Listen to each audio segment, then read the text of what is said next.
پردے اٹھے نگاہ سے ہر شے نکھر گئی، پردے اٹھے نگاہ سے ہر شے نکھر گئی، تنویر صبح رات کے رخ پر بکھر گئی، دشت و جبل سے نور کے پوندے لبک پڑے، کلیوں کے جام پھولوں کے ساغر چھلک پڑے، برگو شجر نہال ہوئے جھومنے لگے، برگو شجر نہال ہوئے جھومنے لگے، آپس میں ایک ایک کا منہ چومنے لگے، تاریکیوں کا نام مٹا کر جہان سے، اتری عروس صبح بڑی آن بان سے، بادل فضائے دہر پہ رحمت کے چھا گئے، بادل فضائے دہر پہ رحمت کے چھا گئے، آئی صدا کے سرور کونین آ گئے صلی اللہ علیہ وسلم۔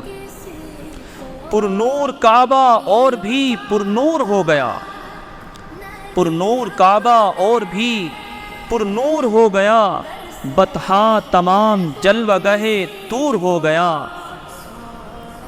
پائی جھلک جو ساقیے کوثر کے نور کی،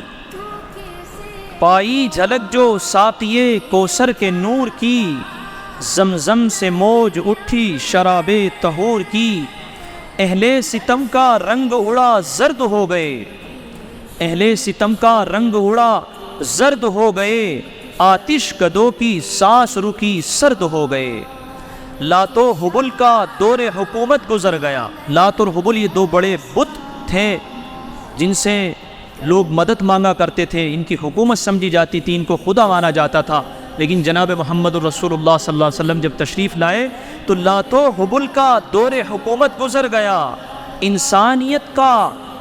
طوق غلامی اتر گیا، بے آسرا نحیف لبوں کو زبان دی، در یتیم ہو کے یتیمی کو شان دی،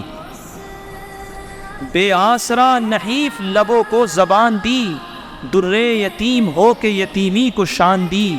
وہ رحمت تمام وہ غمخوار بے کساں تھا، جس کو ناز فقر وہ سلطان دو جہاں، فخر الرسل ہے شافع روز حساب ہیں، امی لقب ہے صاحب ام الکتاب ہیں، رہزن جو تھے وہ ہادی آفاق بن گئے، رہزن جو تھے وہ ہادی آفاق بن گئے، جاہل جو تھے معلم اخلاق بن گئے، ہر بات جس کی بن گئی دستور زندگی، تاریکیوں میں جاگ اٹھا نور زندگی، جس کے غلام فاتح ایران و شام ہو، جس کے غلام فاتح ایران و شام ہو، لاکھوں درود اس پہ کروڑوں سلام ہو صلی اللہ علیہ وسلم۔ زباں میری عاجز قلم میرا قاصر، محمد کی مدحت بتاؤں میں کیسے،